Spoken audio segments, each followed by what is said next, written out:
HellBlade, Senua's Sacrifice had me looking over my shoulder in fear while playing midday. This game isn't even classified as a horror game and it spooked the shit out of me. What you've seen so far. Oh god, dude. I got so scared. This is the first video of a series I'm doing where I'll pick a game on Gamepass each month and give you my thoughts. And this month's game is HellBlade Senua's Sacrifice. Now you're probably asking, how is an action adventure game the scariest game on Gamepass? Well, allow me to break it down for you.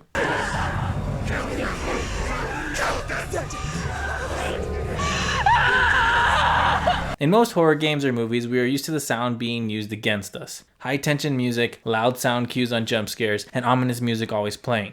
And HellBlade kinda does that a little bit, but with one creepy addition: voices in the player's head. If you didn't know, Senua experiences psychosis, so the entirety of the game you're subjected to voices in your ears just like she is. And let me tell you, it's fucking horrifying. Doesn't sound like a happy game. What is she doing? Why is she doing this? They're watching. Why doesn't she do coming? Am I playing now?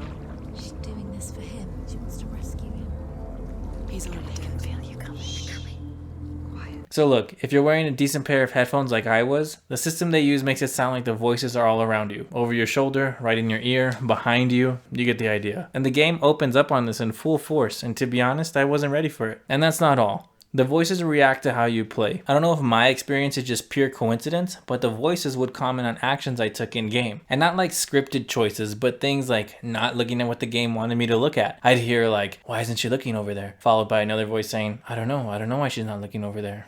She can't focus. Why can't she focus? Take a closer look, Senua.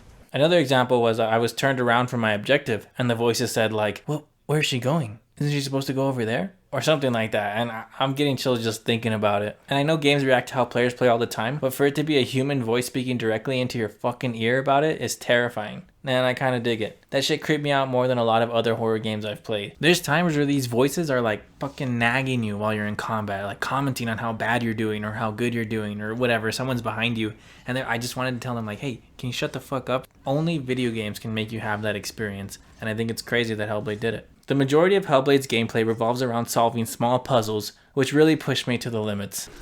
Align the ravens to break his magic seal. I'm really bad at this.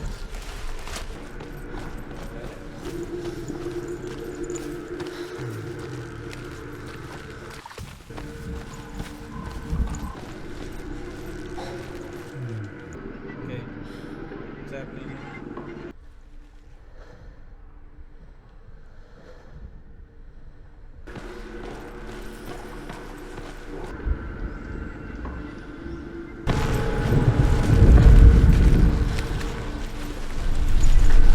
Whoa!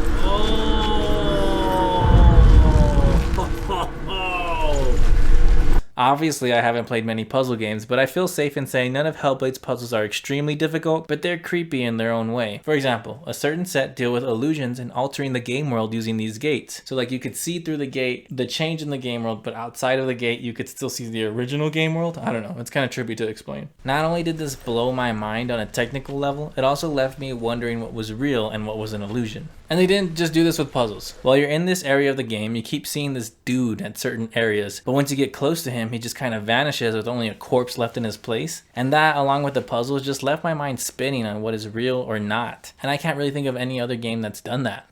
Some say mankind's greatest fear is the fear of the unknown, and I think HellBlade recognizes that and uses it to its advantage. First off with the story. You're thrown into this world knowing next to nothing. Is she dead? Is she alive? Who's the head on her hip? Is any of this real? Where are we? And why are we here? So many unknowns. Even when you get answers, it feels like the answers you do get can be interpreted in so many ways you're still unsure. You're still in the dark. That theme also carries over to the gameplay. I don't know if I accidentally clicked on something on the menu, but there's like no HUD at all. No button prompts or tutorials, nothing. The game asked me to do things and I had to fumble around the controller to figure out which button to press to do what it wanted me to do. And that includes combat. Like even Dark Souls games give you tutorials, but this game tells you nothing, so the first couple times you're in combat or in another situation, you have no idea what to do, and this puts you in a state of fear that I've never experienced in a game before, just a complete lack of not knowing. I know HellBlade might not be the most conventional scary game that you've experienced, but it definitely gives me weird vibes like no game has before. In the end, with all things combined, the best way I could describe it is like when you feel like someone is watching you, or that feeling you get when you know something's off but can't quite put your finger on what it is. I don't know if any of that made sense, but yeah, HellBlade is a spooky good time. Thanks for watching.